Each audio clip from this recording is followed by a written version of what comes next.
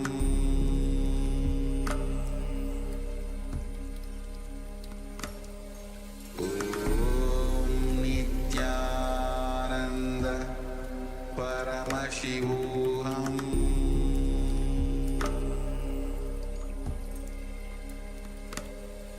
Om Nithyananda Paramashivoham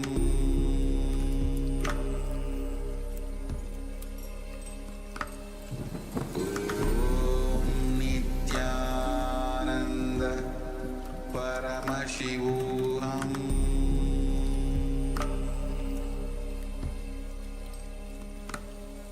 Om Nithyananda Paramashivoham Om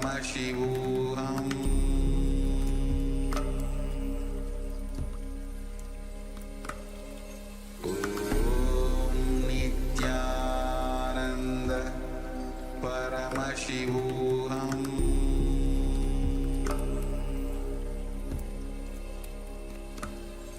Om Nithyananda Paramashivoham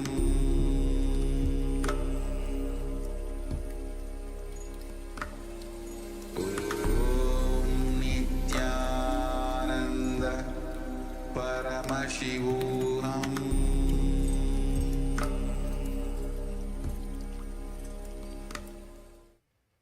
Now, slowly return to your physical body. Start to wiggle your fingers and toes, your wrists and your ankles, your elbows and your knees. Pull your knees up towards your chest, rock your body from side to side, and slowly return to a comfortable seated position. Congratulations, you completed the Pratama Vinyasa Krama 108 asana sequence. With this, we conclude today's Nithyananda yoga session. For all the Paramashivoham Level 1 participants, thank you all so much for joining us today. Please stay tuned. We are going to have the next Acharya join very soon and start the next segment of the day. All the Paramashivoham Level 2 and 3 participants, let us now continue the preview for the Tritiya Vinyasa Krama, the 508 asana sequence, which we started yesterday. Yesterday we covered 15 new asanas from the sequence. Let us continue with the next set of 15 asanas today, starting off with Yoga Narasimhasana. Now sit with your feet flat, crossed in front of your body, the knees raised. Place the back of your hands on top of the knees. And gaze to the nose, stick your tongue out and exhale forcefully again and again as you visualize Lord Narasimha, the Lion Man avatar of Mahavishnu. Breathe in Samana Kumbhaka and internally chant the Mahavakya. मायूरस्पिञ्छ मायूरं पद्मपीठसमन्वितं कौकुटस्गर्भपिङ्गं च कौर्मं योगनृसिंहकम्. Now, keep your legs crossed and rotate your hands on top of the knees. Gaze to the nose and visualize a flock of crows in Kakarupa Skandhasana. अथ वक्षे काकरूपस्कन्धासनमनुत्तमं कलिपापात्रमुच्येत वायवीं वशमानयेत्. Next up is Utkatikasana. Now, uncross your legs. Keep the feet flat, the knees raised, and place your hands on top of the knees. Gaze to the tip of the nose and visualize sitting in the space of Upanishad with Swamiji as you breathe in Ujjayi Pranayama. Make an ocean-like sound with your mouth. श्लिष्टर्गुले श्लिष्टगुल्भो भूश्लिष्टोरुप्रसारजेत् यत्रोपविश्य पादौ तद्दण्डासनमुदीरितम्. The next asana is Dandasana too. Now extend your legs forward. Keep them flat on the ground. Your neck and back straight as you place your hands on top of the knees. Gaze to your nose and visualize yourself as Paramashiva's Yoga Danda in Dandasana too. श्लिष्टर्गुलीश्लिष्टगुल्भो भूश्लिष्टोरुप्रसारजेत् यत्रोपविश्य पादौ तद्दण्डासनमुदीरितम्. Next up is Kataka Mudrasana. Now lean forward and down, hold onto the big toes in Prana Mudra. Bring your head towards the knees. Engage Uddiyana Bandha and Mula Bandha. Gaze through your nose and visualize yourself as a tank of water. सभागशीर्ष सर्वांग महामुद्रा च ताटकी बद्धकोणस्बद्ध पद्मं दण्डं पश्चिमतानकम्. The next asana is Prayankasana. Now place your hands flat on the ground next to your body and lift your body off the ground with your legs extended forward. Then rock your body from left to right and visualize yourself as a cradle rocking side to side. प्रेङ्खावत् स्थित्वा पादाग्रे मस्तके परिनीत्वा पृष्ठभागे भूमौ निधाय तिष्ठेत्. Next up is Prayankasana 2. From the same position, rock your body front and back as you gaze to your nose, visualizing yourself as a cradle rocking back and forth. प्रेङ्खावत् स्थित्वा पादाग्रे मस्तके परिनीत्वा पृष्ठभागे भूमौ निधाय. The next asana is Yogasana 3. Now, sit with your feet flat, knees raised, cross your arms and place your hands on opposite knees. Gaze to your third eye and experience Advaita, oneness with the Supreme Pontiff of Hinduism, Swamiji. पृष्ठे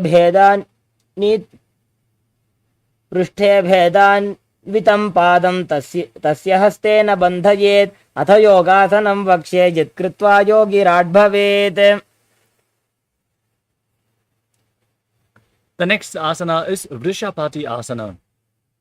Now, place the top of the left foot on the mat and sit on the left heel, crossing the right knee over top. Keep the right heel at the left hip and place your hands on opposite knees. Gaze to the tip of your nose and experience the energy of a temple inside you as you breathe in Sit Karikumbhaka.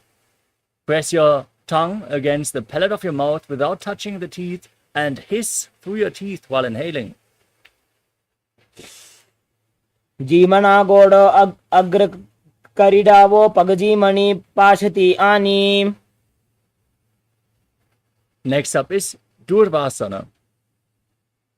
Now, place the foot outside the hip. Sit down on the ground.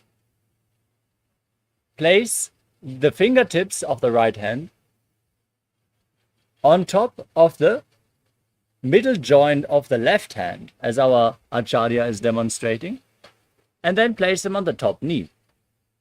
Now, gaze to your third eye and visualize the purifying effects of Durva grass happening in your being. दायजंग परिकरिजी मनोपगदाजी पाशति आनी. Next up is Sukha Devasana. Maintain the same posture, but join your hands in Padma Mudra, the lotus mudra. Then place them on your knees. Gaze to the nose and visualize all gods and goddesses are pleased with you in Sukha Devasana. वामजंग अरपीडी माही दक्षिण पाकड़ी धरे सुता है.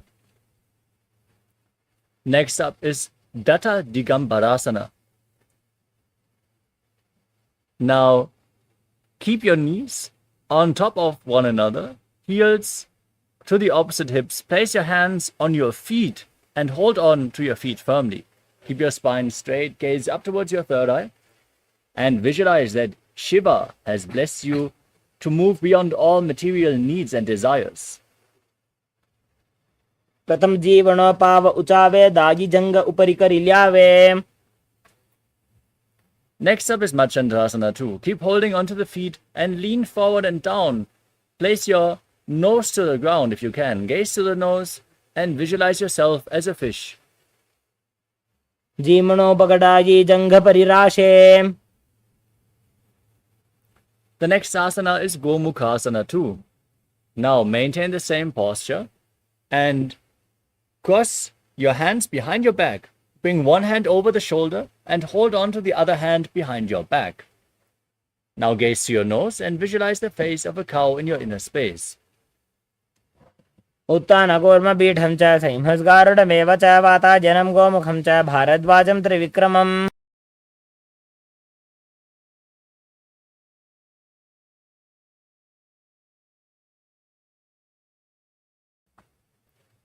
Now we are repeating Vrishapati Asana on the other side. Now place the top of the right foot on the mat and sit on the right heel. Bring the left knee over the right and hold on to opposite knees with your hands as you gaze to your nose and experience the energy of a temple inside you.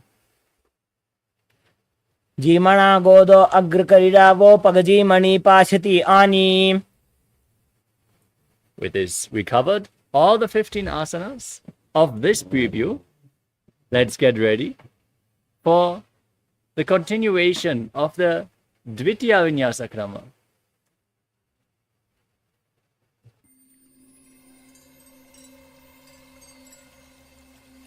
I welcome you all with my love and respect.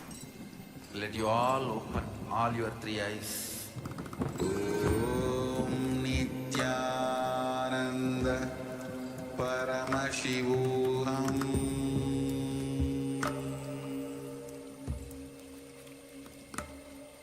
Om Nithyananda Paramashivoham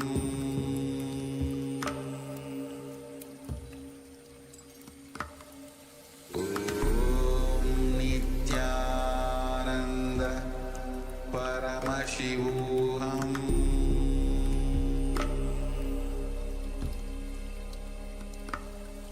Om Nithyananda Paramashivoham. Yes, now let us get ready for the Dvitiya Vinyasa Krama. Starting off with Yathasanishthasana. Now sit in a comfortable posture that brings ease to your physical and mental space. Keep your hands on top of the knees in Bindu Mudra. Visualize Swamiji. Breathe in Samana Kumbhaka.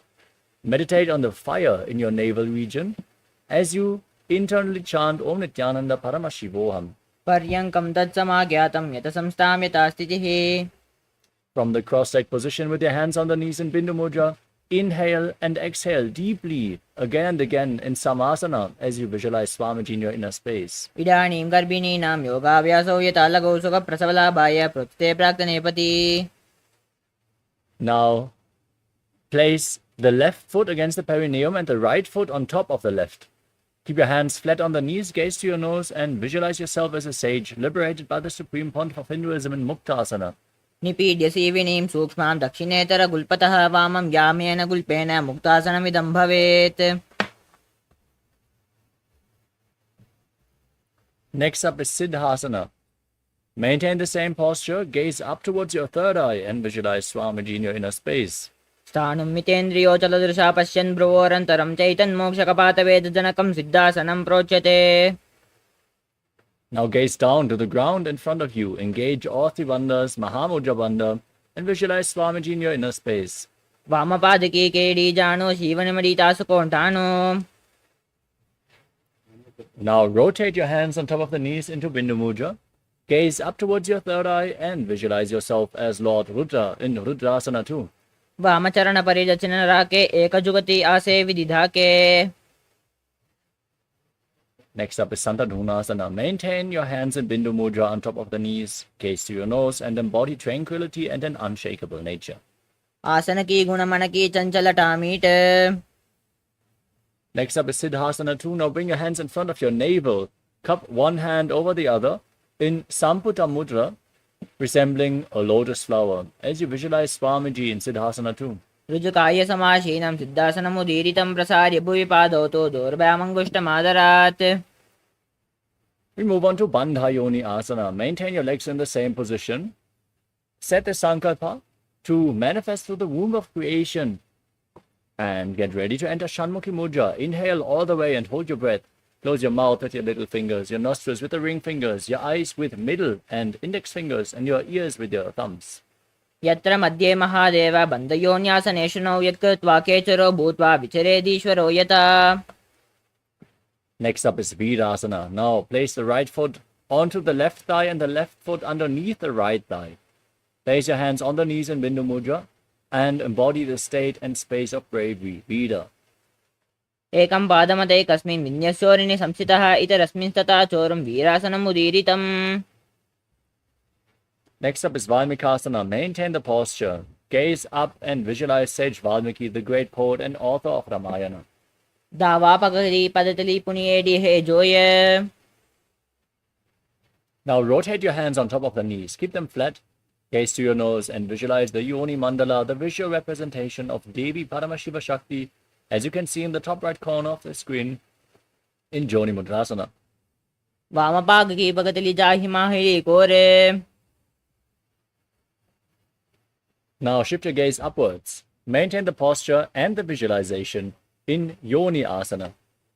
योन्यासनं पर्वतेन योगं योगबलेनिदं तत्कालफलं तावत् केचरो यावदेव हि. Now bring the soles of the feet together in front of your body. Heels close towards your perineum. Hold your feet with both hands interlocked. Push your knees down to the mat. Gaze to your nose. Engage Uddiyana Bandha and Mula Bandha and visualize yourself as Lord Veerabhadra in Bhadrasana 3. गुल्पौ तु विचनश्यादः श्रीवन्त्यः पार्श्वे योक्षिपेत् सव्यगुल्पं तथा सव्ये दक्षगुल्पं तु दक्षिणे. Maintain your legs in the same posture. Keep the left hand on the respective knee. And cover your mouth with your right hand. Close your left nostril with the index finger. Inhale through the right nostril. Then close both nostrils. Hold your breath. Then exhale through the left nostril. And then again inhale through the left, inverting the breathing flow in Abhyanta Kumbhaka. As you gaze to your third eye, press your tongue upwards in Kechari Mudra along the nasal tract, the pharynx if you can, and visualize yourself as an Agori in Agorasana. पूर्वक हो बिष्टिका जो ही वाही विधि कीजे सोई. Next up is Kanari Pavasana. Now separate the heels. Keep the feet close towards the perineum and lean forward and down, placing your elbows on the heels. Rest your chin on your hands. Gaze to the nose. Engage Uddiyana Bandha. Breathe in Rechaka Kumbhaka. Exhale all the way, then hold your breath again and again on all the exhalation. And visualize yourself as a female elephant drinking water in Kanari Pavasana. ग्वाली पावासन कह्यो हे जैसे याहुम में जाने विदितई से. Next up is Padasana. Now raise your knees, bring your arms underneath the shins, and interlock the fingers in front as you lift your feet off the mat. Now, gaze to your nose and visualize Swamiji in your inner space. ततोर्ध्वं रेचयेद् वायुं मृदुनिश्वासे संयुतम्. We move on to Gopi Chandasana. Now, interlock your fingers around the toes. As you lift your feet up against your chest, rest your chin on your hands, gaze to your nose, and embody the state and space of a king. पूर्व विधि पगा की अंगूठ कंटकू परासे. Next up is Uddarasana. Similarly, bring your arms below the legs and interlock the fingers around the toes. As you lift your feet up, rest your chin on your hands, gaze to the nose, and visualize your body free from any defects. दो पगतली संपुटाने उभहस्ते हूर्दहिताने. Now raise your feet higher in front of your face. Keep the fingers interlocked in front of your forehead as you visualize yourself excelling in everything in Vishishtasana. दो पगतली जोड़ी संपुट करे. Next up is Bhujasana. Now bring your legs over the respective shoulders and bend your elbows upwards so you can interlock your fingers behind your neck. Now visualize yourself as a cobra in Bhujasana. शिरासनं तु विज्ञेयं कक्षासनम् अतः परं ग्रीवासनं च परमं भुजासनमिह होच्यते. Now bend your elbows down, keep the legs over top of the shoulders and interlock your fingers behind your back as you gaze to your nose and visualize yourself as a beautiful, auspicious goddess in Kalyanasana.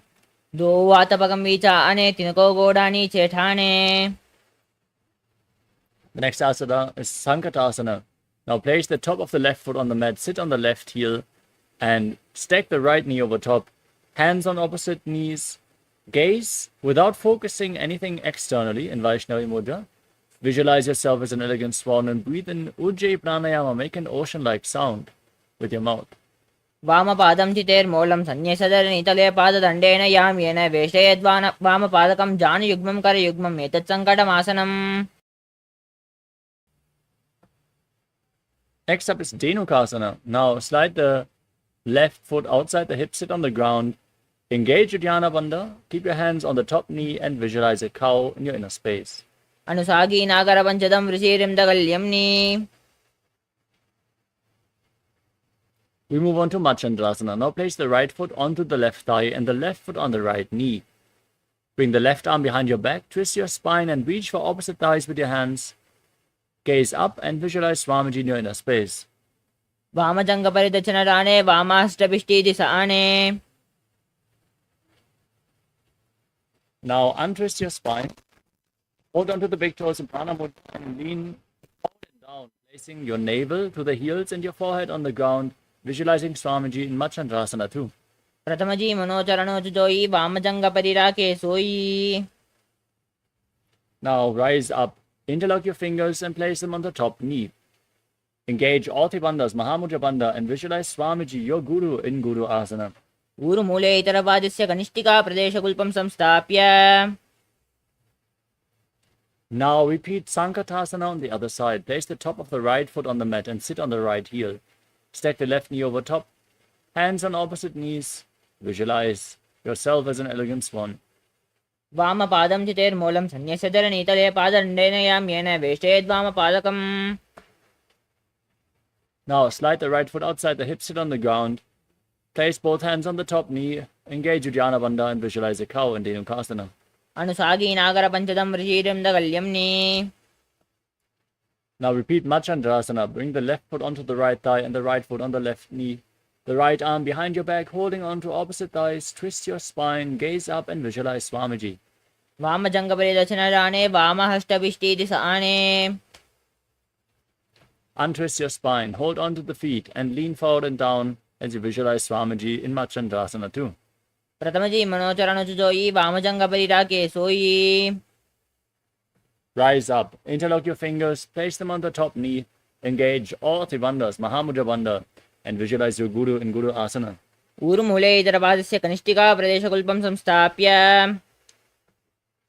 The next asana is Pashasana. Place your feet flat, knees against the chest, cross your arms, holding on to opposite knees. Now press your tongue upwards in Khechari Mudra, gaze to your third eye and visualize Swamiji in your inner space. पादतले भूमौ निधाय जानुनिउरसि निधाय विपरीतहस्ताभ्याम् ऊरुसहितजङ्गे निवद्य.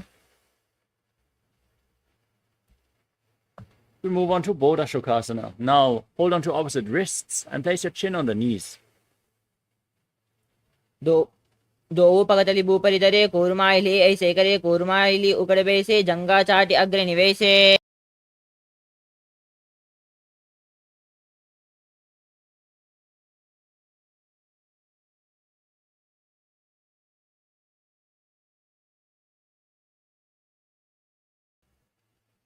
Next up is Kurakatasana. Now bring your arms underneath the legs and hold on to opposite elbows. Gaze to your nose and visualize Swamiji in your inner space. द्वौ हातपगबरिल्यावे गोडा नीचेले तहरावे. Next up is Sumati Asana. Now cross the right foot over the left, toes pointing up, gaze to the nose and visualize the great sage and Maharishi Sumati. मूलद्वारि धरती परिताने दावा पगबरिदचपदाने. Now extend your legs forward and hold on to opposite. Interlock your fingers and raise your arms up above your head with the wrists pointing outwards. Engage all three bandhas, gaze to your nose and visualize Swamiji in Dandasana. इदानीं गर्भिणीनां योगाभ्यासौ यत् अलगौ सुखप्रसवलाभाय प्रोच्यते प्राक्तनेपति. Now lean forward and down. Hold on to the big toes of the front foot. Now bring your head towards the knees and breathe in Nadi Shodhana. Inhale through one nostril, exhale through the other. Cleanse Ida and Pingala Nadi as you visualize Swamiji in Arambhasana. द्वौ पग मिलावा पसारी पग अंगुठ पकड़ी लीलाट गोड़ लगावे. Now separate your feet and slightly raise your heels off the ground. Bring your arms underneath the shins, and hold onto the soles of the feet from the outside as you lean forward and down. Gaze to your third eye and visualize Swamiji in Bidukasana. प्रथम बैसीदो पाव पसादी कचको कुकुरडो दारे. Next up is Jalandhari Pavasana. Now join the soles of the feet. Keep the feet extended away from the body. Bring your hands underneath the shins with the palms facing up, elbows on the ground, and place your face on your feet as you gaze to the nose and visualize Swamiji in your inner space. दो AD मैली की दीजिए हाथ पसारी.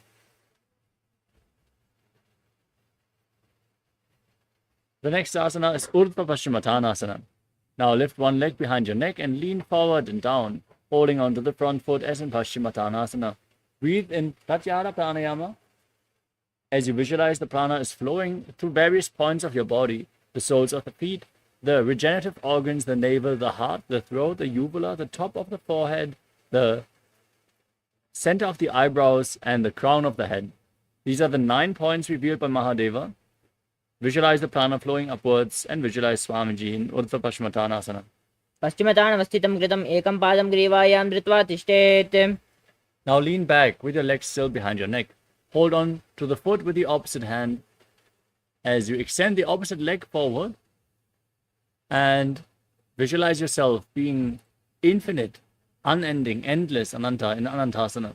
उत्तानशयनी एकैकं पायी ग्रीवायां विन्यस्य. Next up is Ankushasana. Now roll onto the side of the hand holding onto the foot. Gaze to your nose and feel in complete control in this asana. उत्तानसहित एकैकं पादं ग्रीवायां कुर्वन्. The next asana is Durushasana. Now lay on your back, pull your knees up against your chest, and encircle your legs with your hands interlocked. Rock your body from side to side, and visualize Swamiji in your inner space, still focusing on the prana flowing upwards in Pratyahara Pranayama. उत्तानशयनं जानुने हृदयेव स्तम्भ.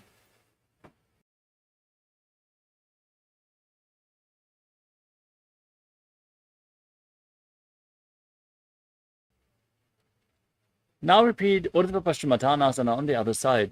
Lift the other leg behind your neck and lean forward and down, holding on to the front foot with both hands as you visualize Swamiji in your inner space. पश्चिमतानवस्थितं कृतं एकं पादं ग्रीवायां धृत्वा तिष्ठेत्. Now lean back, hold onto the foot behind your neck with the opposite hand as you visualize yourself being unending, Ananta. Gaze to your nose. उत्तानशयनी एकैकं पायी ग्रीवायां विन्यस्य. Now roll to the side, gaze to the nose, and feel in complete control in Ankushasana. उत्तानसहित एकैकं पादं ग्रीवायां कुर्वन्. The next asana is Yoga Nidrasana. Now lay on your back and one by one lift your legs up behind your neck. If you cannot do so, you can cross them in front of your body, pull them close to your chest.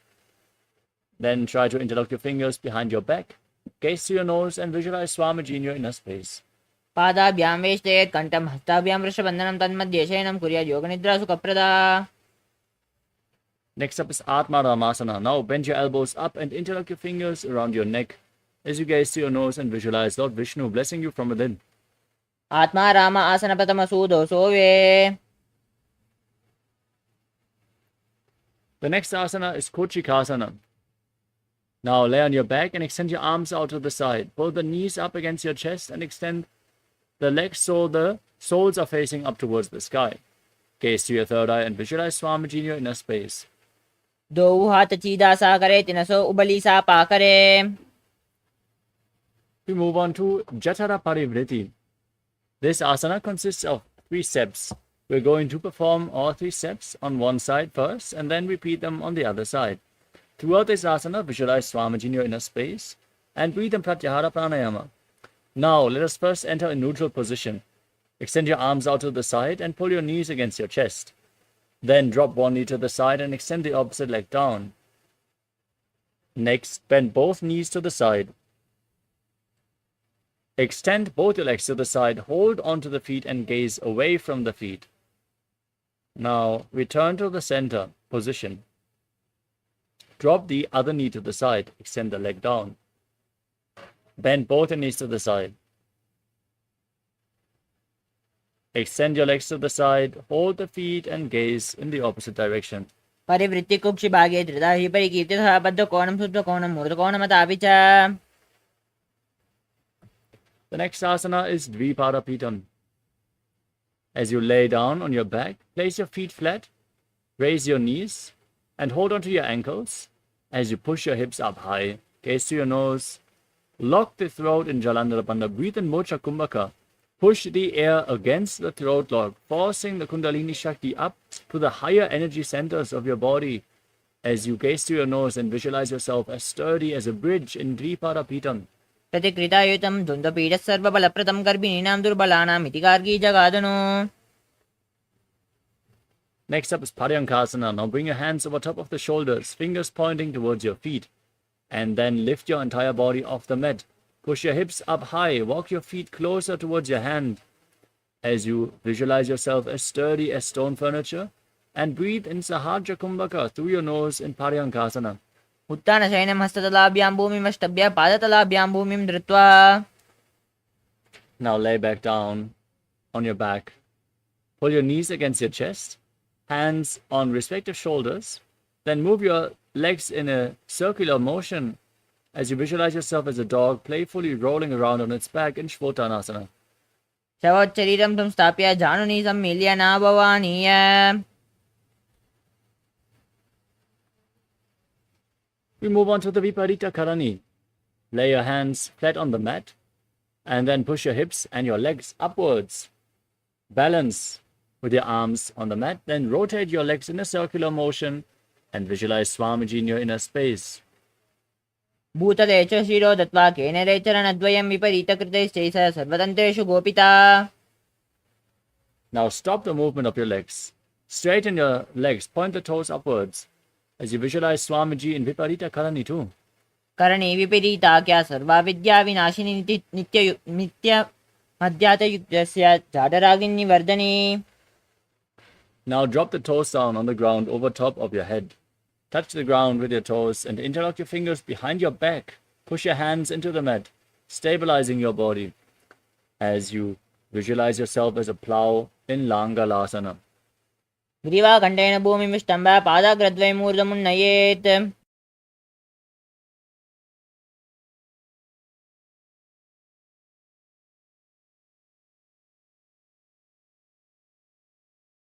The next asana is Shaita Paschimottanasana. Now from the same posture, hold onto your feet and lock the throat as you internally chant Om Nithyananda Paramashivoham. Visualize Paramashiva as this is one of the 84 asanas revealed directly by Lord Paramashiva himself. Shaita Paschimottanasana. तानं शयित्वात् कुर्वीत शयितपश्चिमतानकम्.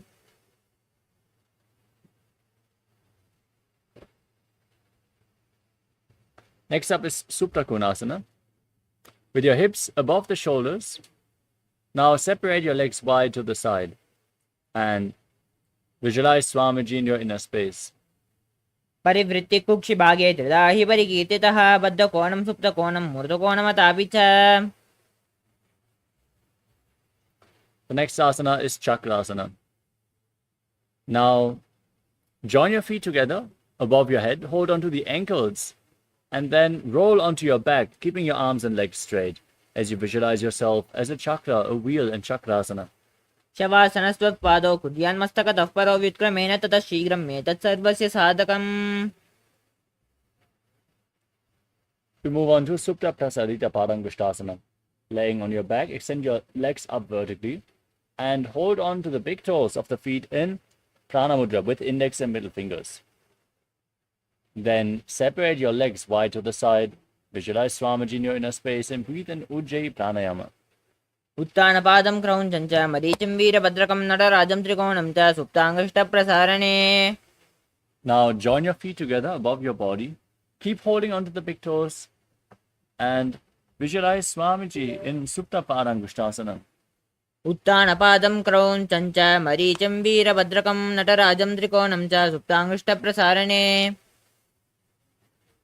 From Supta Padangushtasana, cross your legs into Padmasana and then lay down flat on your back. Bring your knees to the ground and your hands over top of your head. Hold on to opposite elbows above your head as you gaze to the tip of your nose and visualize Matsya, the fish avatar of Lord Vishnu.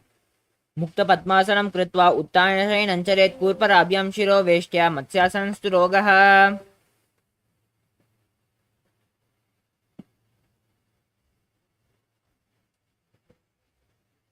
Next up is Paramashivoham.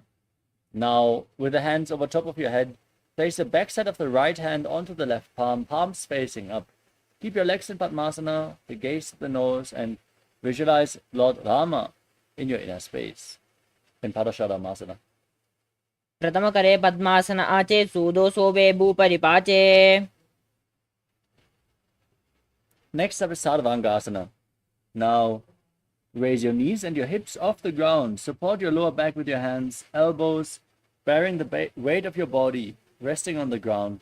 Gaze to your nose and visualize Swamiji in your inner space as you breathe in Murcha Kumbhaka with Jalandhara Bandha and Mula Bandha engaged. अथवा क्षेत्र संक्षेपात् सर्वांगासनम् उत्तमं यत्कृत्वा योगनिपिनो विद्याभिपण्डितो यथा. Next up is Vrishchikasana. Laying on your back, place one foot on top of the opposite thigh and pull the opposite knee towards your chest. Extend your arms above your head, tuck your chin to the chest and hook your fingers forward as the stinger of a scorpion as you visualize yourself as a scorpion and gaze to your third eye in Vrishchikasana. प्रथमशयन सूदोषी शकेशिकी सन्धि सुधाके. Now repeat Vrishchikasana on the other side. Place the other foot on top of the opposite thigh. Pull the knee up, extend your arms up, gaze to your third eye, visualize yourself as a scorpion. प्रथमशयनो सूदोषी शकेशिकी सन्धि सुधाके. The next asana is Vrishabharakshipasana. As you lay on your back, extend your legs and interlock your fingers around your neck in Padashamudra. Then lift your legs off the mat and alternate pulling one knee in towards your chest back and forth as you visualize Swamiji and breathe calmly through your nose in Sahadra Kumbhaka. प्रथमशयनो शीशकेशिकी सन्धि सुधाके.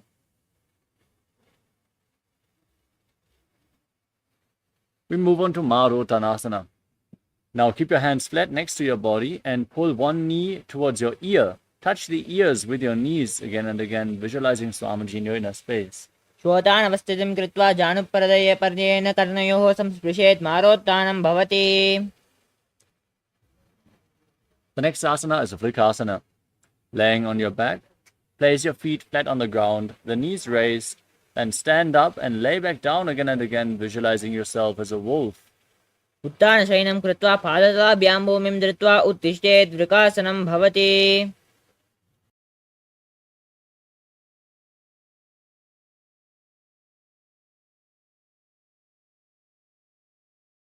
The next asana is Lutasana.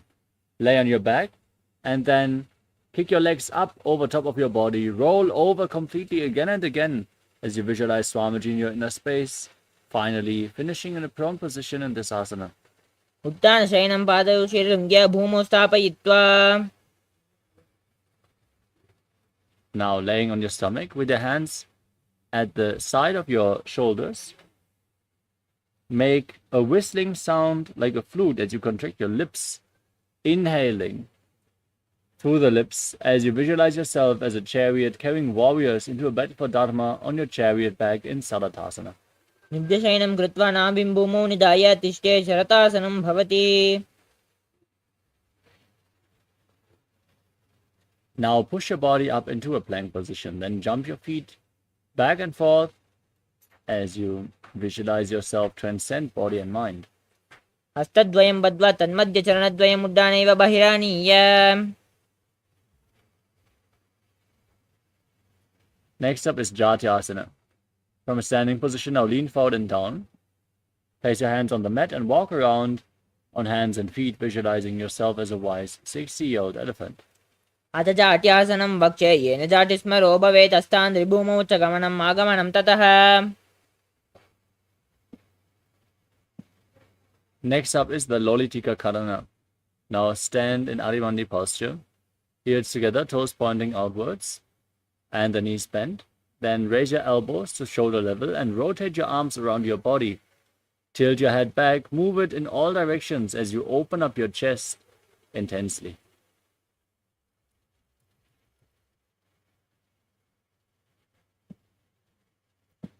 The next asana is Sadapasana. If you have a rope available, tie your feet with a rope.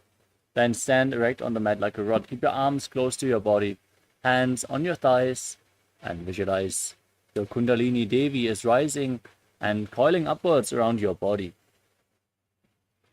अथ सर्पासनं वक्ष्ये वायुपानाय केवलं शरीरं दण्डवत् तिष्ठेत् रज्जुबन्धस्तु पादयोः.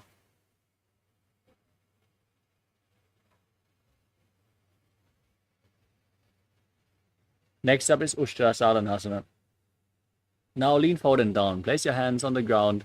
Step your toes onto your fingers and clench your hands into fists. Walk around on the mat, visualizing yourself as a camel. मुष्टिकनिष्ठिका प्रदेशभूमौ निधाय उपरि पादतले संस्थाप्य उष्ट्रावतुष्ट्रासनं भवति.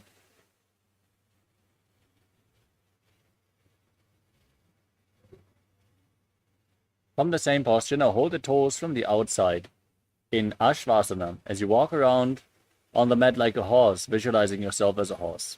मुष्टिकनिष्ठिका प्रदेशभूमौ निधाय उपरि पादतले संस्थाप्य अश्वावत् शरीरं चलनीयम् अश्वासनं भवति. Next up is Kapota Nitakasana. Now stand with the heels touching and interlock your fingers behind your back in Parusha Mudra. Pull your hands down towards your calves. Open up your chest. Tilt your head back all the way. Breathe calmly through your nose in Sahadra Kumbhaka. Inhale and exhale deeply in this position as you visualize yourself as a soaring bird diving. पादतले भूमौ निधाय पृष्ठभागेन हस्तौ जङ्घपर्यन्तं नीत्वा कपोटनिरकं भवति.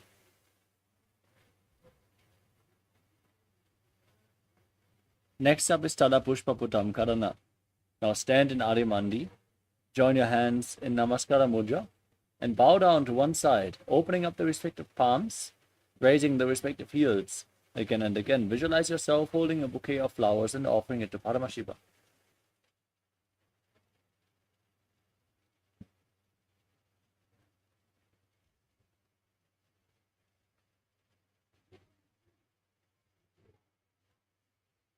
Next up is Khadgasana. Stand on the mat and visualize yourself as a rhinoceros as you lay down on your stomach. Then jump your feet towards your hands and stand again. Join your hands in Namaskara Mudra, extended away, resembling the horn of the rhinoceros as you gaze through your nose. निजशरतमासनं कृत्वा पादतलाभ्यां भूमिमष्टभ्य उत्तिष्ठेत् कड़ुवासनं भवति.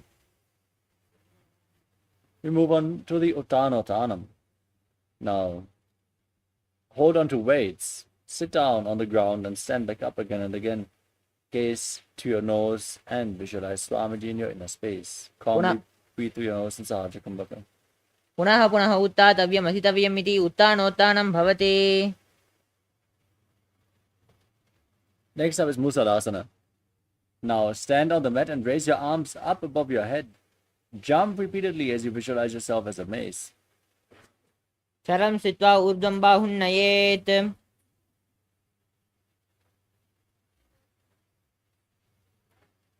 Next up is Uchirshakasana. Now hold on to a foot and pull it against your chest with both hands. As you sit down to the ground and stand back up with the other leg, alternating on both sides, gaze to your nose and visualize Swamiji in your inner space. हस्तद्वयेन धृत्वा तिष्ठेत् उच्चीषकं भवति.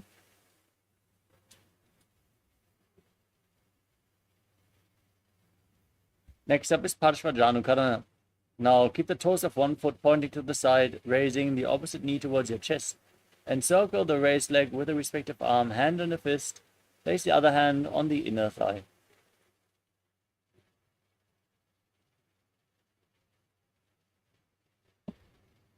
We move on to Tandavasana. Hold on to weights if you want to intensify this asana. Extend your arms and one leg forward. Visualize yourself fiercely dancing as Lord Shiva and sit down and stand back up. एकेन पादेन स्थातव्यं ताण्डवासनं भवति. Next up is Brahmanasana.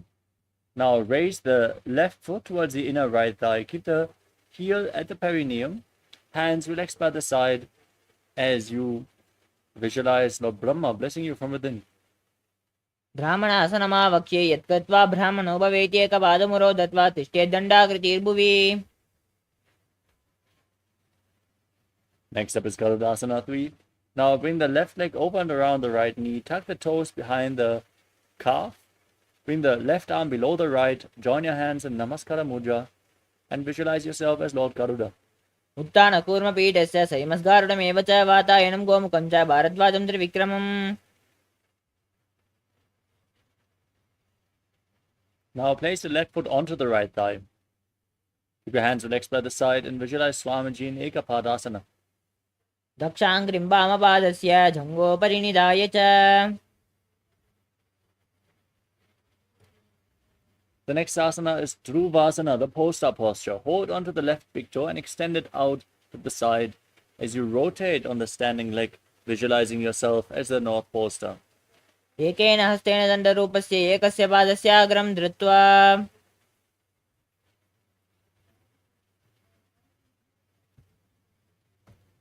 The next asana is Trivikramasana. Now stand on the mat and lift one leg behind your neck. Then sit down and stand back up, performing the 3 steps of Lord Vishnu. Visualize Lord Vishnu blessing you from within. ग्रीवायं पादं संस्थाप्य स्थातव्यम् उत्थातव्यं त्रिविक्रमासनं भवति.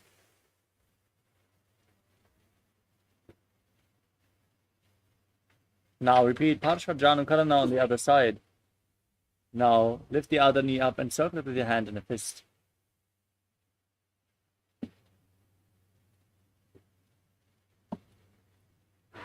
Now repeat Tandavasana on the other side. Visualize yourself fiercely dancing as Lord Shiva and sit down and stand back up on one leg. एकेन पादेन स्थातव्यं ताण्डवासनं भवति.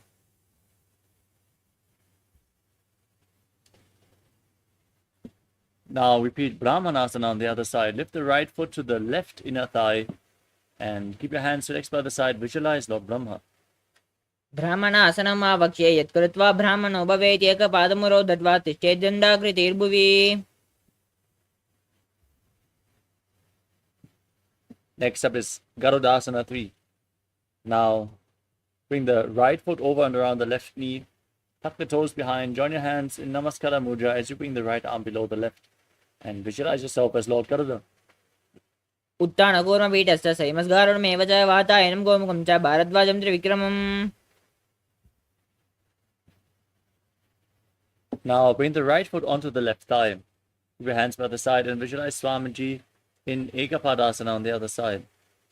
दक्षाङ्घ्रिं वामपादस्य जङ्घोपरिनिधाय च. Now repeat Dhruvasana, the poster posture on the other side. Visualize yourself as the North Poster as you rotate on the standing leg. एकेन हस्तेन दण्डरूपस्य एकस्य पादस्य अग्रं धृत्वा. Now repeat Trivikramasana on the other side. Lift the other leg behind your neck. Sit down and stand back up, visualizing Lord Vishnu blessing you from within. ग्रीवायं पादं संस्थाप्य स्थातव्यम् उत्थातव्यं त्रिविक्रमासनं भवति.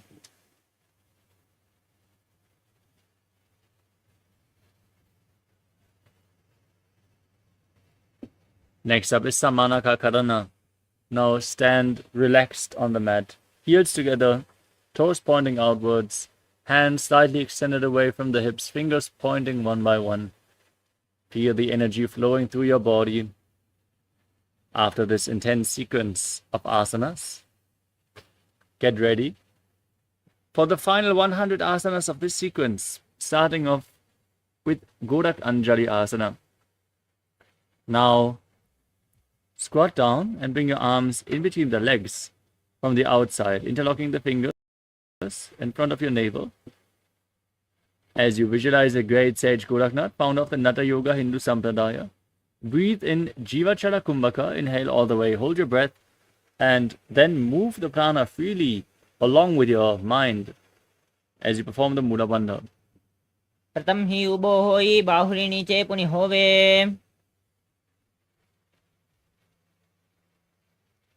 Next up is Kanchi Asana.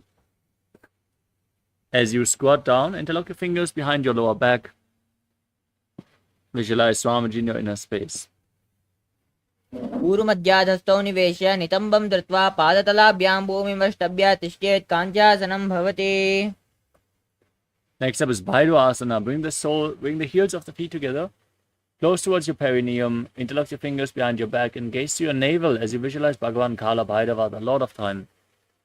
दो पगा की तल्या की माहिली कौर मिलाई पना पानी उकड़ मोड़ वैसे. The next asana is Varahasana. Now keep the heels together, toes separated. Join your hands in Anjali Mudra behind your head and point the fingers down towards the ground as you gaze to your nose and visualize yourself as Varaha, the boar avatar of Mahavishnu. पगतल्ली की माहिली कौर मिलाई पना पान उकड़ वैसे.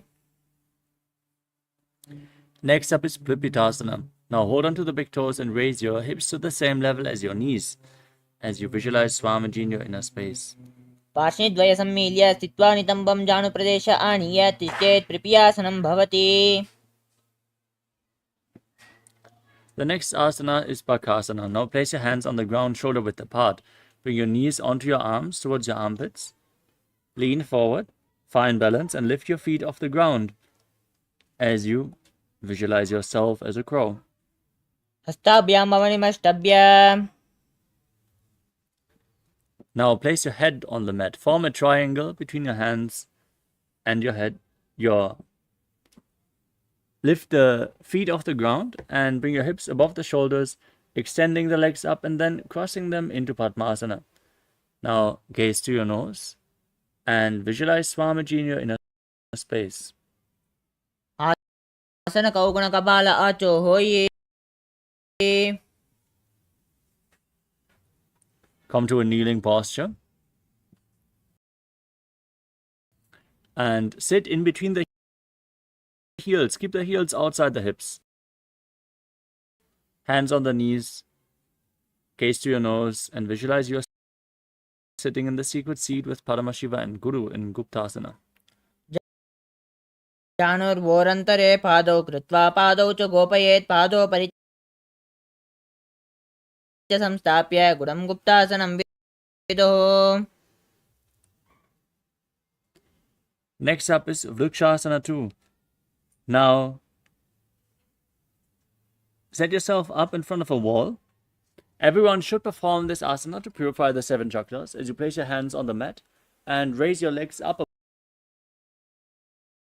above your body into a handstand.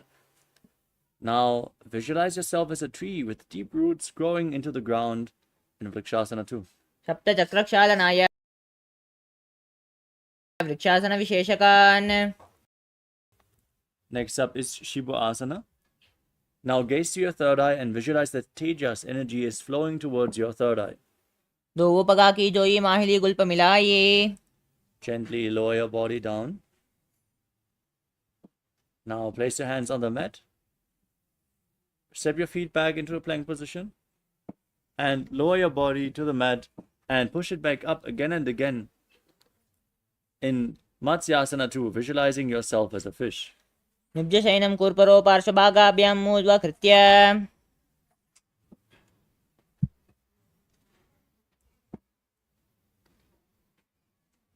The next asana is Sarapasana 2.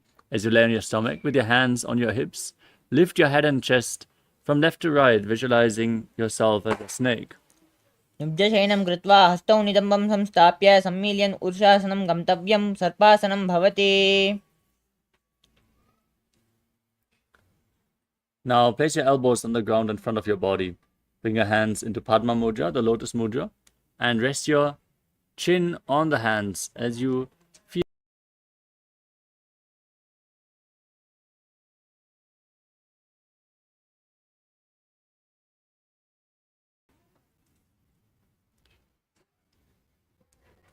Next up is Chadrasana. Now place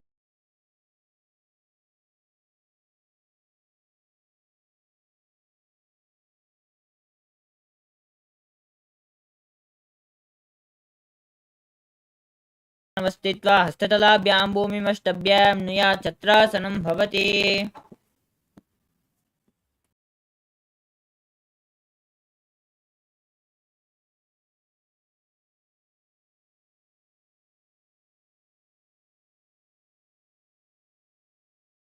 yourself as Vajra, the weapon of Indra, symbolizing indestructibility.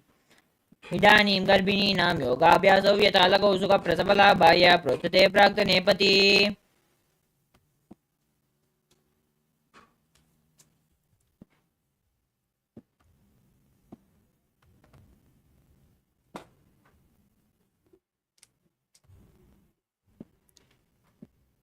Next up is Meshasana. Now place your hands on the ground and raise your hips up high into Gajasana position. Then alternate striking the ground with your hands, visualizing yourself as powerful as a ram. गजासन संस्थितौ एकैकं बाहुं भूमौ ताडयेत् मेषासनं भवति।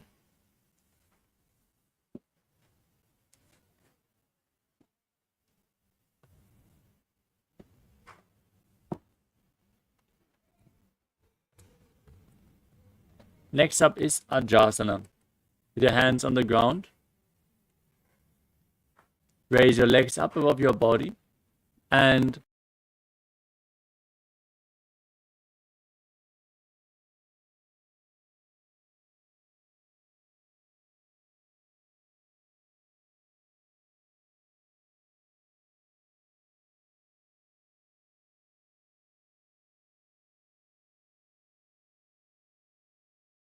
the next asana is Dhanantarasana. Now come to a kneeling posture and hold onto the big toes, pulling them towards your perineum. Then place your hands on the knees, gaze through the nose, and visualize Swamiji in your inner space. पूर्व विधि परिहता की काकसी से पनासरा मोड़ी। Now interlock your fingers in front of your body and move your arms up, down, left, right into all directions, visualizing Swamiji in your inner space. Now repeat the movement behind your back. Give massage to various different joints and muscles of your body in the Angamottanam. हस्तयोः अङ्गुलिमेर्बद्ध्वा हस्तयोः मध्यात् सर्वमङ्गं निष्कासयित्वा तिष्ठेत् अङ्गमोत्थानं भवति।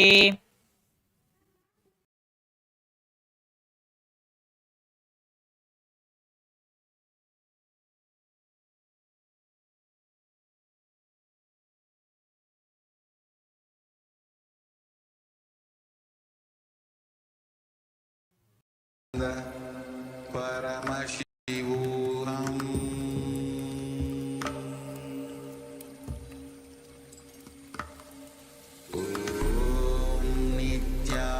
Nithyananda Paramashivoham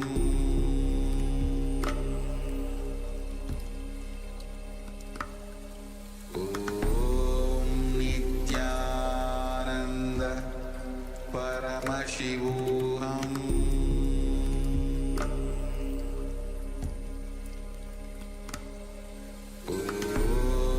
Nithyananda Paramashivoham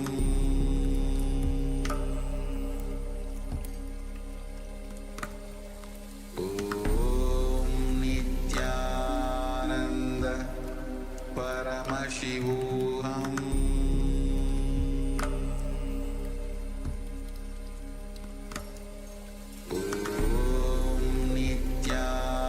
Nithyananda Paramashivoham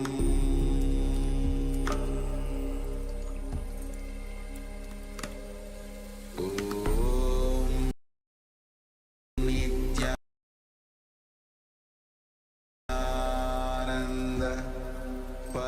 Paramashivoham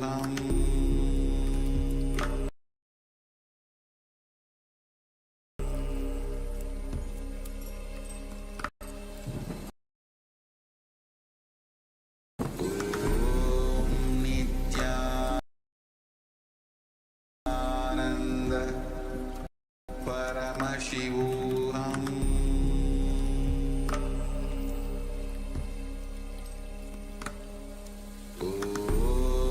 Nithyananda Paramashivoham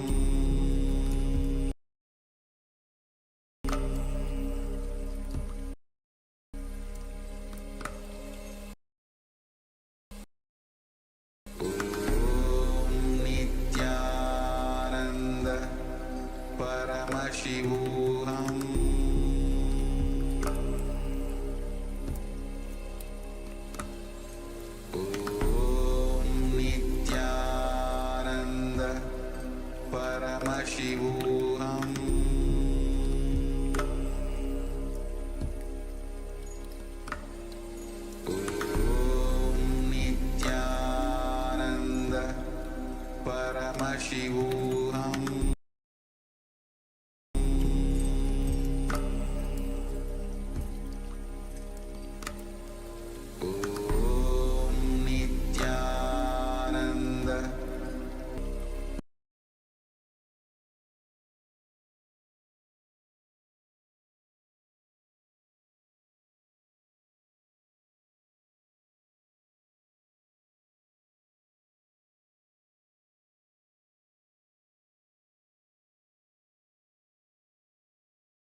Sorry for the technical glitch.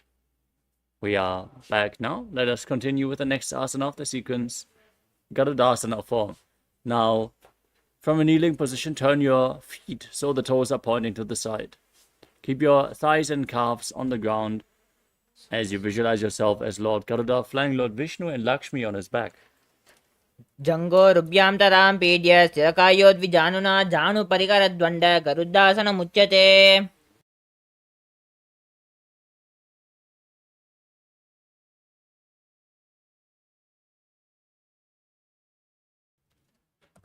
The next asana is Ananda Mandirasana. Now bring the soles of the feet together, toes pointing back, knees separated, and hold onto your ankles as you place the front of your buttocks on the ground.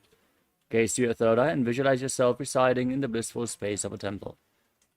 अथ वक्षे वीरनाथ आनन्दमन्दिरासनं यत्कृत्वा अमरो धीरो भवत्येवेह साधकः.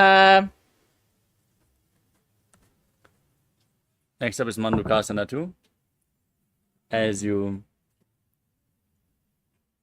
cross the feet, sit on the heels, place your hands underneath the knees, and visualize yourself as a frog, pressing your tongue up against the palate of your mouth and engaging Uddiyana Bandha and Mula Bandha in Mandukasana 2. पृष्ठं सम्पीड्य गुल्पाभ्यां जान्वग्मे सवल्याकृतिः हस्तौ पादतले क्षिप्तौ मण्डूकं पाददोषहृते.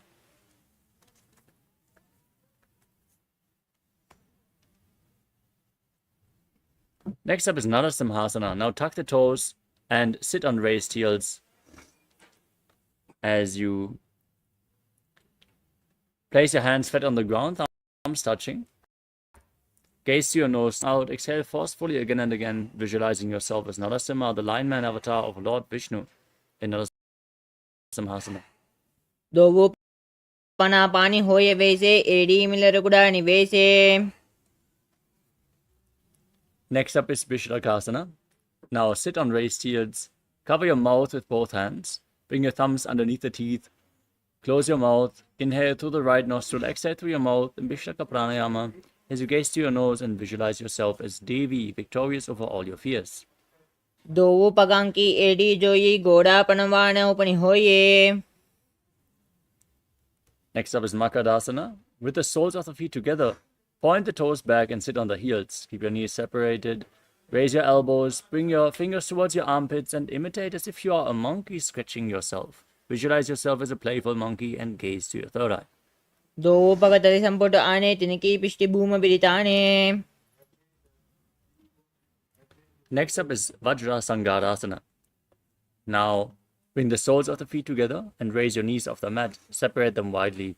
Hold on to opposite elbows behind your back as you gaze to your nose and embody diamond-like strength for you and your Sangha, your spiritual community.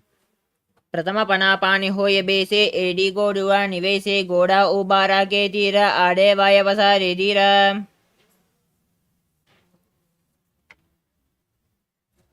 Next up is Kanjanasana. Now cross your feet and sit on your heels. Place the knees on the ground separated. And then keep your hands on the ground next to your body. Engage Uddiyana Bandha, the abdominal lock, as you gaze to your nose and visualize perfect health beyond any and all physical or mental ailments. कञ्जनासनमावक्ष्ये यत्कृत्वा सुष्ठिरो भवेत् पृष्ठपादद्वयं बद्ध्वा हस्तौ भूमौ प्रधारयेत्. Next up is Kurmasana. From the same posture, place your hands on the knees and visualize yourself as a turtle with a stable body and mind to live for centuries as you make your upper body and neck stiff like the shell of a turtle. Gaze to your nose and breathe in Ujjayi Pranayama. Make an ocean-like sound with your mouth. गुल्पौ च वृषणश्चादो विक्रमेण समाहितौ ऋजुकाय शिरो ग्रीवं कूर्मासनमितीरितम्. Next up is Yogasana. Maintain the same posture. Relax your upper back and neck. Gaze to your nose and visualize Swamiji in your inner space. गुडं नियम्य गुल्पाभ्यां व्युत्क्रमेण समाहितः योगासनं भवेदेतदिति योगविदो विदुः. Now stand on your knees and cross your legs. Bring the feet near the opposite knees and hold onto your calves with the fingers inside and the thumbs outside. Gaze up and visualize the space of eternal oneness Advaita with your Guru in Vijyogasana. गोडां वामनो उभो होई गोडा आडे राके दोई दचपादकी पाणी रहावे पनाव वाम गोडा डिगिल्यावे. Next up is Ushtrasana 2. As you stand on your knees, place the feet flat. You hold onto your heels and lean back. Push your hips forward and visualize yourself as a camel. मेरुदण्डग्रन्थिदात्या सम्पिपाद इषुपुमान् कपोतोष्ट्रासनाभ्यासं कुर्यान्मितहितासनः. Next up is Jatyasana 2. Now lean back, place your elbows and the back of your head on the ground as you hold onto your feet. Gaze to your nose and visualize yourself as a lotus blooming. दोऊ एडी संपुट करे सोले मूलद्वारित हृदय. Next up is Viratasana. Now lay back all the way, place your back on the ground and raise back up again and again. You can use the support of your hands if needed as you gaze to your nose and visualize the healing and liberation of all causal, subtle forms of your body. जङ्गाप्रतिभूमौ निधाय जङ्गोर्दयोः ऊर्णि संस्थाप्य पृष्ठिवं संवारं वारं स्पृशेत् विराटासनं भवति. Next up is Kapotasana. Now lean back, bring your arms over top of your shoulders and your forearms on the ground holding onto your feet as you bring your head in between the feet. Visualize yourself as a beautiful dove. मेरुदण्डग्रन्थिदात्या सम्पिपाद इषुपुमान् कपोतोष्ट्रासनाभ्यास कुर्यान्मितहितासनः. Next up is Vadasana. Now stand on your knees and hold on to opposite arms. Keep your toes tucked, heels raised, gaze to your nose and visualize Paramashivoham. Internally chant the Mahavakya. This is the boon-fulfilling posture. Receive your boon from Paramashiva. जानुनि भूमौ संस्थाप्य हस्ताभ्यां बाहु परस्परं धृत्वा सरलं तिष्ठेत् वरासनं भवति. Next up is Varahasana 2. Now lean forward and down. Place your perineum on the raised heels and your forearms on the mat, resting your head on your hands as you visualize yourself as Varaha, the boar avatar of Lord Vishnu in Varahasana 2. सूर्यं चन्द्रं वेदनानि आसनानीति कथ्यते खूर्परो भूमौ स्थापयित्वा.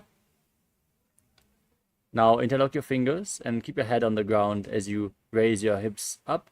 Walk your feet forward, lift your legs above your body and extend them up.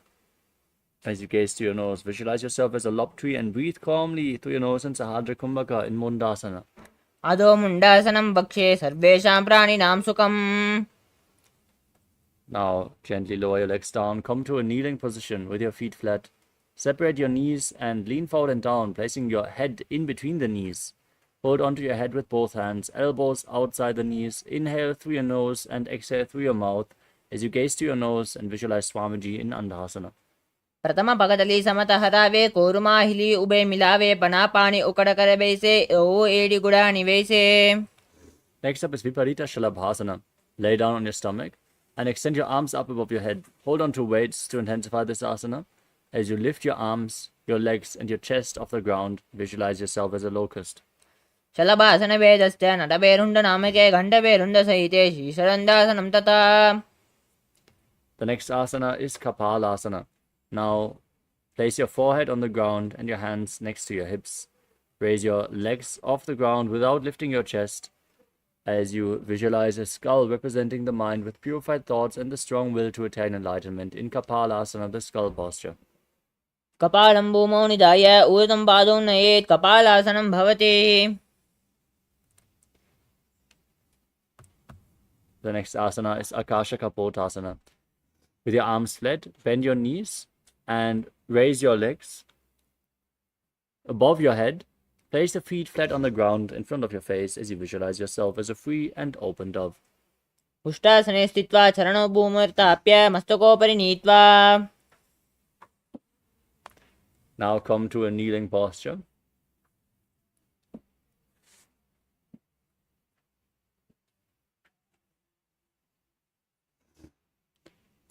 As you move on to Chatakasana, lean forward and down, place your forearms on the ground. Bring your navel towards your knees as you visualize yourself as a sparrow. पूर्परं तौ हस्तौ धरामवष्टभ्य जानुनी नाभौ संकुञ्च तिष्ठेत् चटकासनं भवति.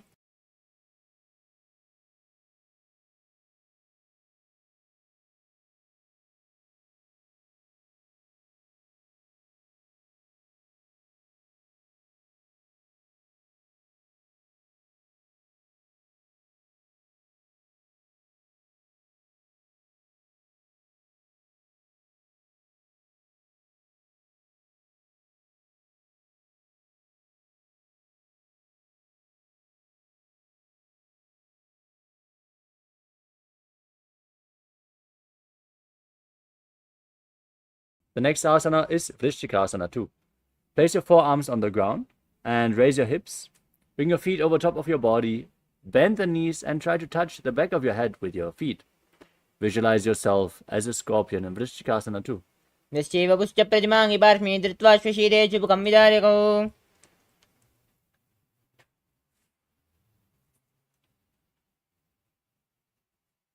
The next asana is Vrishasana. Sit down on the right heel and keep the left foot outside the hip with the toes pointing to the side. Keep your hands on the ground in front of your knees. Visualize yourself as a bull and forcefully inhale through your nose. Hold your breath for a short while and then again exhale through your nose in Antaranga Kumbhaka in Vrishasana. याम्य गुल्पे पादमूले वामभागे पदेतरं विपरीतं सुपृशेत् भूमिं वृषासनमिदं भवेत्. Next up is Lolasana. Now push your hands into the mat and lift your legs off the ground. Cross the toes of the left foot over the right and visualize Swamiji in Lolasana. लोलासनं सदा कुर्यात् वायुलोलापघातनात्. Now repeat Vrishasana on the other side. Sit on the left heel with the right foot outside the hip, visualizing yourself as a bull. याम्य गुल्पे पादमूले वामभागे पदेतरं विपरीतं स्पृशेत् भूमिं वृषासनमिदं भवेत्. Next up is Balagunasana. Now tuck the toes of the left foot, sit on the left heel with the right foot flat in front of your body.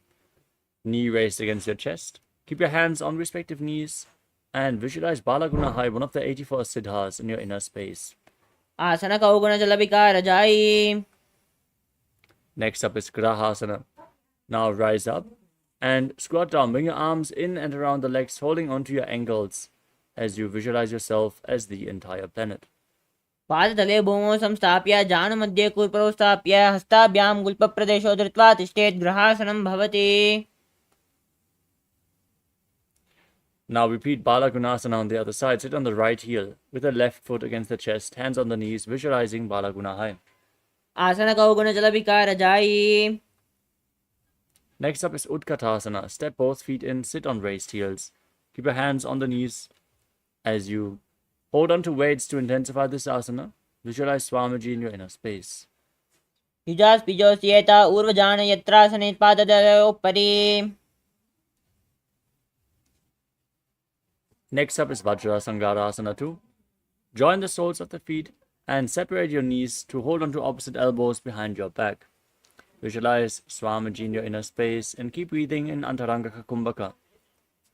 प्रथम पनापाणि होय जैसे दो AD गुड़ा निवेशे गोड़ा उबारा केतीय आड़े वाय पसारे धीरा. Next up is Anilasana. Now place your hands on the ground and step your heels onto the back of your hands. Keep your arms straight and squat down. As you gaze to your nose, visualize you are able to live off of air alone.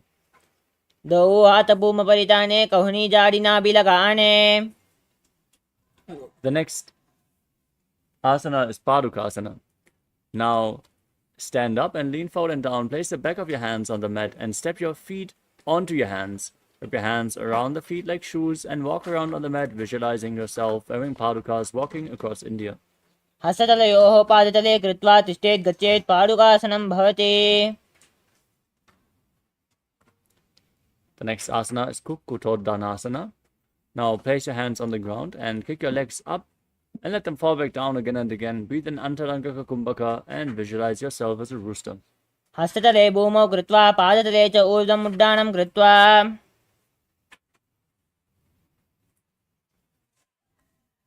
The next asana is Viparita Nrityasana. Now place your hands on the ground and raise your legs up into a handstand. Then move around on two hands, dancing, as you feel yourself become free of all inhibitions. हस्ततलाभ्यां भूमिमष्टभ्य ऊर्ध्वं पादाग्रे कुर्वन्. Next up is Kunjarasana. Now separate your feet and place one hand to the mat. Keep your arms straight, the other hand on the respective ear. As you visualize Swamiji in your inner space, breathe calmly through your nose in Sahadra Kumbhaka. अथ वक्ष्ये महादेव कुञ्जरासनमुत्तमं करेणैकेन पादाभ्यां भूमौ तिष्ठेत् शिरकरः. Exchange the position of your hands. Repeat Kunjarasana on the other side. अथ वक्ष्ये महादेव कुञ्जरासनमुत्तमं करेणैकेन पादाभ्यां भूमौ तिष्ठेत् शिरकरः. Next up is Kadambasana. Now squat down all the way, hold on to your ankles, and lift your feet off the ground balance on your heels as you visualize yourself as a Kadamba tree, a pious tree that promotes a long life in Kadambasana. पार्ष्णेभ्यां भूमिमष्टभ्य हस्तद्वयेन गुल्पाधृता तिष्ठेत् काडम्ब भवति.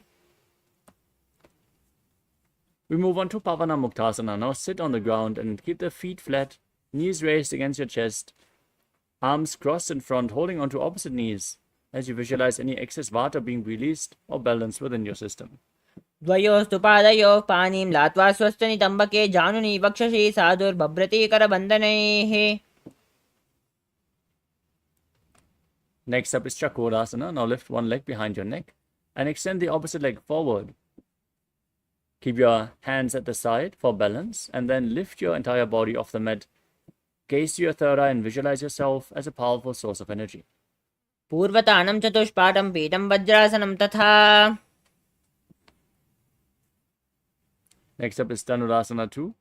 Now hold onto the big toes in Prana Mudra. Extend the right leg and pull the left foot towards your ear as you visualize yourself as a bow. पादाङ्गुष्टौ टु पाणिभ्यां गृहीत्वा श्रवणावधिः धनुराकर्षकाकृष्टं धनुरासनमीरितम्. We move on to Ashtavakrasana. Now lift the left foot over top of the respective shoulder, hook the right foot over the left foot and extend your legs out to the side. Lean forward, lift your body off the ground and balance, visualizing yourself as a flying crane.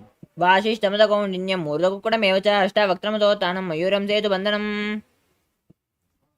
Next up is Pranasana. Now place the right foot on top of the left thigh.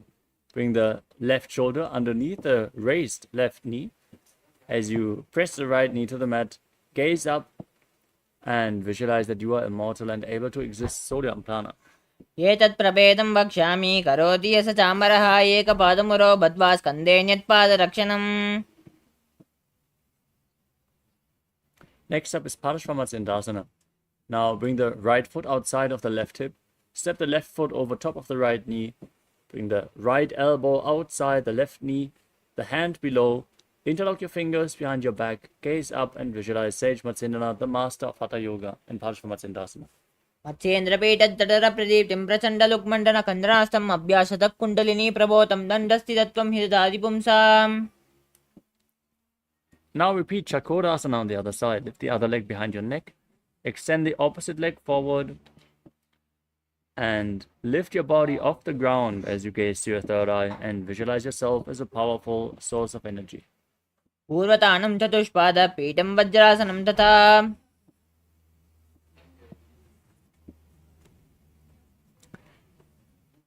Now repeat Dhanurasana 2. Now pull the right foot towards your ear.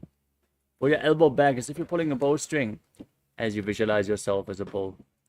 पादाङ्गुष्टौ तु पाणिभ्यां गृहीत्वा श्रवणावधिः धनुराकर्षकाकृष्टं धनुरासनमीरितम्. Next up is Ashtavakrasana. Now lift the right leg over the shoulder. Hook the left foot over top and extend the legs out to the side as you balance on your arms, visualizing yourself as a flying crane. वासिष्ठमदकौण्डिन्यं मूर्धकुक्कुटमेव च अष्टावक्त्रमदोत्थानं मयूरं सेतुबन्धनम्. Now bring the left foot onto the right thigh, the right foot flat, right knee raised, your shoulder underneath the right raised knee. Gaze up and visualize that you are immortal and able to exist solely for prana.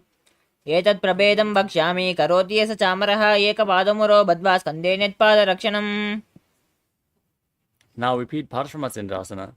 Now bring the left foot to the right hip, step the right foot over the left knee, twist your body around and interlock your fingers behind your back as you gaze to your third eye and visualize Sage Matsindana.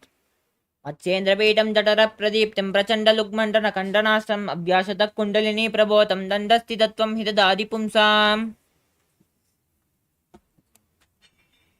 The next asana is Ardha Paschimottanasana. Now bring one heel to the perineum and extend the other leg forward. As you lean forward and down, hold onto the front foot with both hands.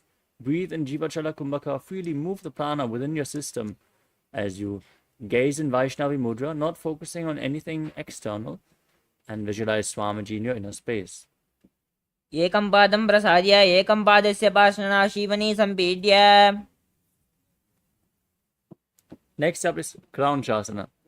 Now bring the left foot outside of the hip with the top of the left foot on the ground. Hold on to the right foot and extend it up in front of your face. Keep the knees straight and visualize yourself as a crane. उत्थानपादं क्रौञ्चं च मरीचं वीरभद्रकं नटराजं त्रिकोणं च सुप्ताङ्गुष्ठप्रसारणे. Now repeat Ardha Paschimottanasana on the other side. Bring the other heel against your perineum. Lean forward and down and visualize Swamiji in your inner space. एकं पादं प्रसार्य एकं पादस्य पार्श्वनाशीवनी सम्पीड्य.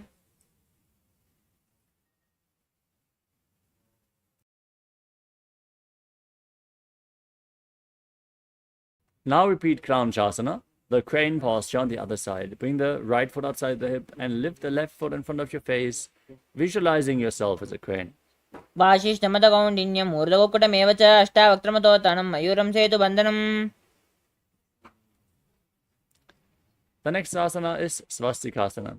Now sit in a comfortable cross-legged position with your feet in between the thighs and calves.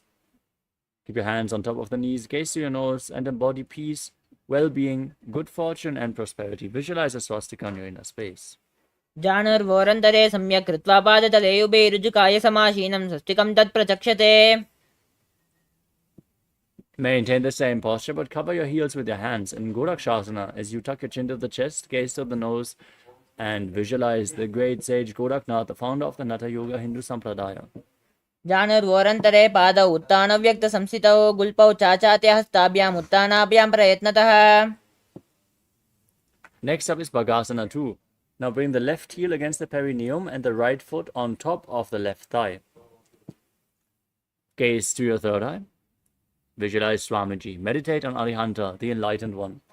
As you inhale all the way, hold your breath and then close your mouth with little fingers, nostrils with ring fingers, eyes with middle and index fingers, and your ears with your thumbs in Shanmukhi Mudra. वामपार्श्वगुणं संस्थाप्य दक्षाङ्घ्रिं वामजगणे. Next up is Yogasana 2. Now, place your feet onto opposite knees. Keep your hands on the ground next to your body, palms facing up. Gaze to your nose and visualize Swamiji as you start breathing in Kaka Chantra Kumbhaka. Keep your mouth in the shape of the beak of a crow and inhale through the mouth, exhale through your nostrils. उत्थानौ चरणौ कृत्वा संस्थाप्योपरि जानुनो आसनोपरि संस्थाप्य चोदानं करयुग्मकम्. Next up is Urdhva Kukkutasana. Now rotate your hands at the side of your body. Place them on the mat and lift your body up with your legs in Padmasana, visualizing yourself as a rooster.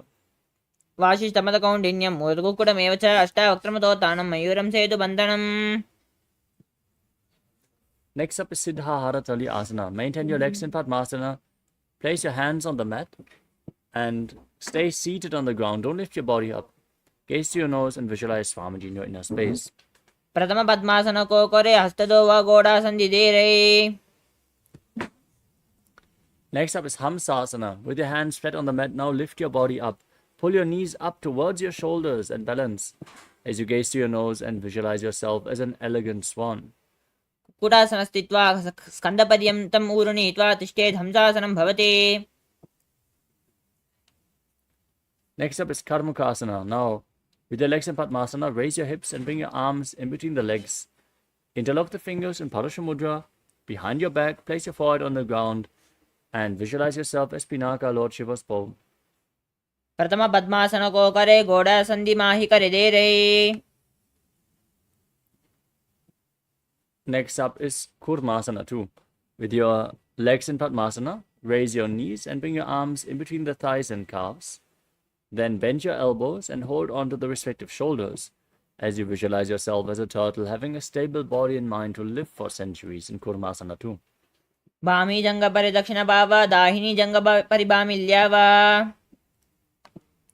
Maintain this posture, tuck your chin to the chest, gaze to the nose, and rejoice knowing you're sitting in Shiva's secret knot posture, Granthi Bedasana. अथ वक्षे नीलकण्ठ ग्रन्थिभेदासनं शुभं ज्ञात्वा रुद्रो भवे क्षेत्रं सूक्ष्मवायुन शैवनात्. Next up is Uttana Kurmasana. Now roll onto your back. With your legs in Padmasana, the hands in between the legs, holding onto the shoulders, gaze to the nose and embody a turtle laying on its back. कुक्कुटासनबन्धस्तं कराभ्यां धृतकण्डरम्. Next up is Pangukukkutasana. With your legs in Padmasana, bring your hands in between the thighs and calves. Place one hand on the ground and hold its wrist with the other hand. Lift your body up on one arm, visualizing yourself as a rooster. कुक्कुटासनं स्थित्वा एकेन हस्तेन अन्यस्य मणिबन्धं धृत्वा Now repeat Pangukukkutasana on the other side. Place the other hand on the mat and lift your body off the ground, visualizing yourself as a rooster. कुक्कुटासनं स्थित्वा एकेन हस्तेन अन्यस्य मणिबन्धं धृत्वा Next up is Gridasana. In Padmasana, place your elbows on your toes, interlock your fingers in Parasha Mudra and rest your chin on the fingers as you press your thumbs against your throat. Now visualize you have gone beyond all greed and covetous. जानुर्वोरन्तरे पादौ उत्थानौ व्यक्तसंस्थितौ. The next asana is Padmasana 3. Now place one hand on top of the other, palms facing up in your lap. As you engage all three bandhas, Mahamudra Bandha, gaze to your nose and visualize Swamiji in your inner space. उत्थानौ चरणौ विधाय विधिवक्षिस्थिरौ योगिरात्. Now place your hands on the knees, gaze to your nose, and visualize Paramashiva in your inner space as you internally chant Om Nithyananda Paramashivoham in Padmasana 4. एतत् पद्मासनं कुर्यात् प्राणवायुप्रसिद्धयेत् शुभासनं सदा ध्यायेत् पूरयित्वा पुनः पुनः. Next up is Karmukasana 2. Now keep the left hand on the left knee, hook the right hand around the big toe, move it around as you visualize yourself as Pinaka, then hold onto the other big toe and repeat the movement in Karmukasana 2. अथान्यासनमावक्ष्य योगपूरकरक्षणात्. Now sit in Padmasana and cross your arms behind your back. Hold on to the big toes in Prana Mudra as you engage all three bandhas and visualize yourself as Pinaka in Karmukasana 3. कार्मुकासनमाक्षित्य उदरे पूरयेत् सुखं तद वायुर्याति कालेन सूक्ष्मवायुना. Now raise your chest, gaze up and visualize yourself as the action of Paramashiva's third eye, destroying anything you come across in Dridhasana. ऊरुभ्यामुपरिस्थाप्य पादयुग्मं प्रयत्नतः दक्षिणं सव्यदेशे च सव्यं दक्षिण दक्षके. Next up is Nagrasana. Now roll onto your back with your arms crossed, legs in Padmasana. Keep holding onto the big toes in Prana Mudra. Gaze to your nose, visualize yourself as a snake and breathe calmly through your nose. प्रथम पद्मासन कोंताणे द्वौ हातपाचाणे आम्ने. Now free your arms and legs. Pull your knees towards your chest and interlock your fingers around the legs. Squeeze your body into a ball. Bring your chin to the knees in Khandukasana. वेतरासनस्थित्वा अष्टपादान् निष्कुष्य. Now place your feet flat, knees raised, hands interlocked around your neck. Gaze to your nose and visualize Swamiji in Urdhva Pavanasana. प्रथम सूर्यो San करावे घोड़ा उबारा से मिलावे. Next up is Manakadapitasana. Now bring your hands underneath the heels, push your hips up, lock your throat, and visualize yourself as a powerful alpha ape. उत्थान शयनं पादतले उत्थान हस्तयोः स्थापयेत्. The next asana is Uttana Shikipitakasana. Bring your hands to the lower back.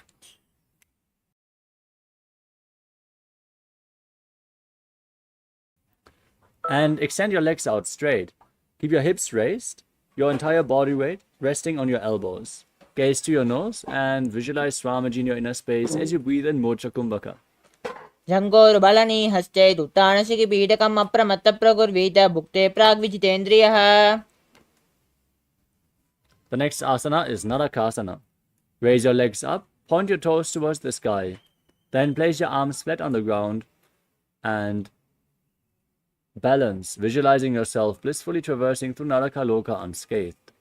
ग्रीवागण्डेन भूमिं विष्टम्ब पादाग्रद्वयम् ऊर्ध्वमुत्तरयेत् नरकासनं भवति. Now bring your hands to the lower back. Support your body as you lower your legs down. Engage your core intensely. Visualize yourself as a boat crossing the ocean of samsara in Tiryan Naukasana. नौकावत् स्थित्वा ऊर्ध्वं पादाग्रद्वयं नयेत् तिर्यन् नौकासनं भवति. Now place your arms back on the ground. Straighten your legs up. Point your toes towards the sky. Be stable and sturdy as a flagpole as you visualize yourself as the Kailasa flag respected across all nations in Dvajasana, the flag posture. तिर्या नौकावद्ग्रीव पृष्ठकूर्पैः भूमिमष्टभ्य. Now lay down flat on your back. Keep your hands at the side of your hips, palms facing up. Pull the Kundalini Shakti up along your spine in Shakti Charan Mudra from the Muladhara all the way to the Sahasrara Chakra, piercing the Brahmarandha, the center of the crown of your head.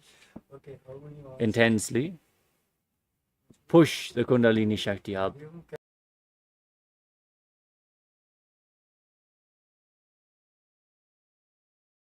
Now completely unclutch from all the internal and external movements. Visualize your body is dead, and Swamiji, the Supreme Pontiff of Hinduism, is liberating you in Mritasana as you internally chant Om Nithyananda Paramashivoham. अतशवासनम् उत्तानं शववद्भूमौ शयनं तु शवासनं शवासनं श्रमहरं चित्तविश्रान्तिकारणम्.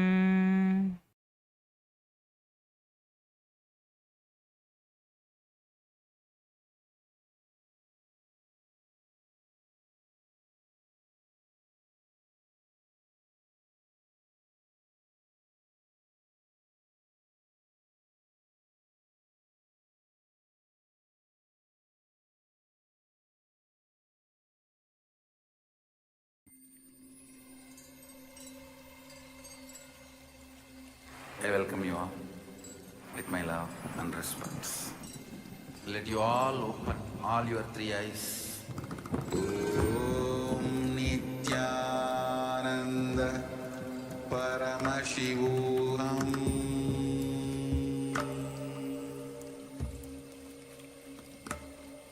Om Nithyananda Paramashivoham.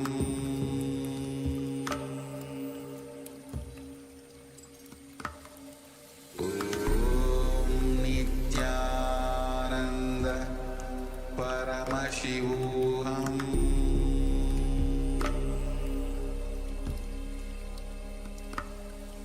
Om Nithyananda Paramashivoham. Om Nithyananda Paramashivoham.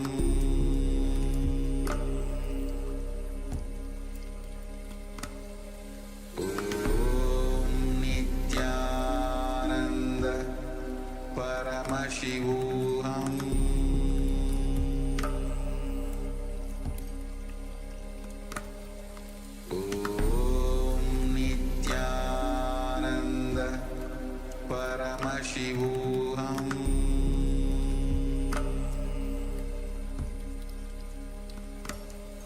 Om Nithyananda Paramashivoham.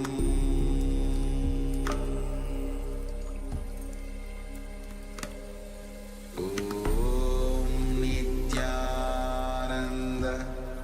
Paramashivoham.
Paramashivoham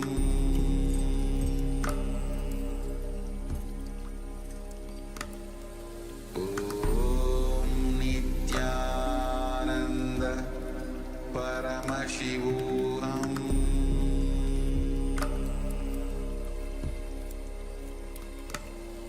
Om Nithyananda Paramashivoham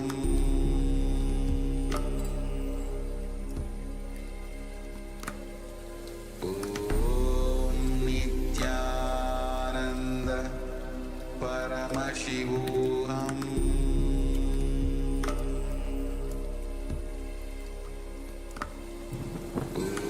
Om Nithyananda Paramashivoham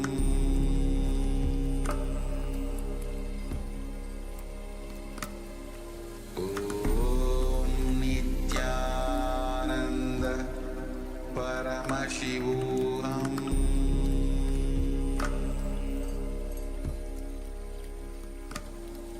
Om Nithyananda Paramashivoham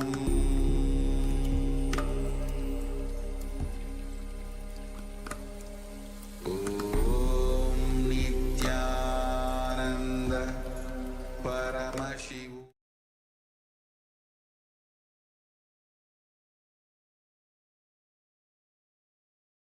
Now, slowly, return to your physical body. Start to wiggle your fingers and toes, your wrists and your ankles, your elbows and your knees. Pull your knees up towards your chest. Squeeze your body into a ball and rock it from side to side as you slowly return to comfortable seated position.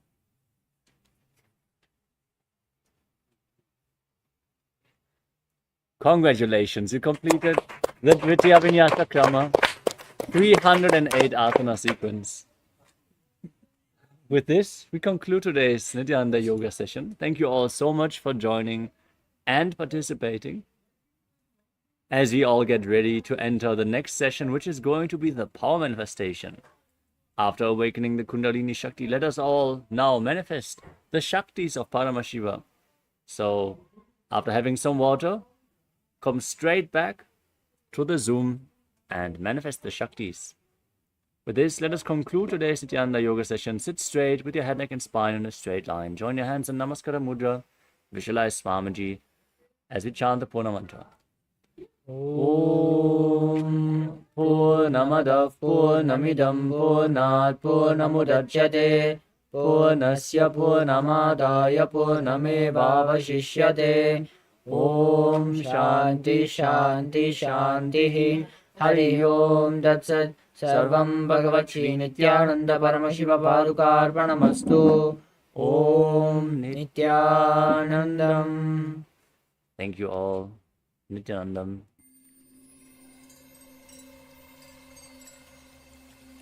I welcome you all with my love and respect. Let you all open all your three eyes. Om Nithyananda Paramashivoham.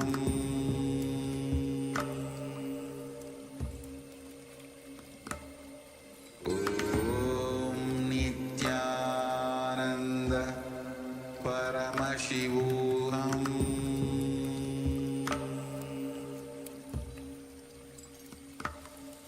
Om Nithyananda Paramashivoham.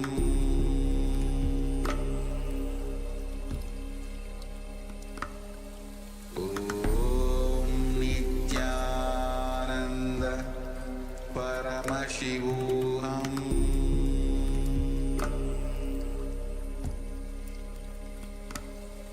Om Nithyananda Paramashivoham.